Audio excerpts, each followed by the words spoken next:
Today we're going to give you information about how to pack and load boxes on a pallet. This shipment over here, we have about 57 boxes, and those 57 boxes were booked as loose boxes, and the customer wanted those to be put on a pallet.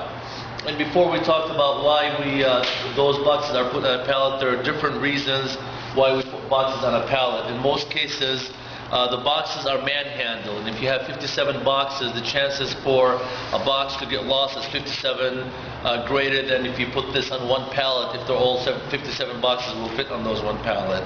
The other thing is, once you palletize them, the pallet is machine handled and not manhandled, and therefore it's a lot more secure, and there's less vulnerability to damage the product than if the boxes are only loose and intact. As for the procedure of how we do this, it's very simple. The first thing that we do is we basically line up the boxes depending on the size of the boxes. We try to maximize the capacity of how many boxes we put on a pallet. A standard pallet is usually 48 inches by 42 inches, and then when it goes by air, the maximum height is usually around 60 inches. And when it goes by ocean, it's usually a little bit higher than that. We can go up to 85 inches. In this case, this is going by ocean, so we could actually go up to 85 inches. The thing that we did is we basically put the boxes, depending on the size, aside just to maximize it, and then we built the pallet as much as possible to make sure that it's stacked up.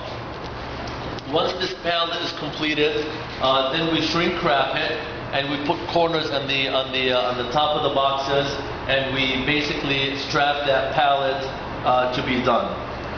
Let me show you a complete pallet that is completely done. If we can go over here. This pallet was similar to that pallet. However, this pallet was already put together, and if you notice, all the boxes are intact within the border of the pallet. And again, the standard pallet is 48 by 42, but there are other Europe pallets that are 48 by 33. Nevertheless, those boxes are shrink wrapped, and just to sass it up a little bit, sometimes we put those, depending on the products that we have, those tapes, which basically, if that tape is broken, we know that somebody's messed with it. But anyways, this is the final product, and this is what the boxes are going to look like after we're all done with them.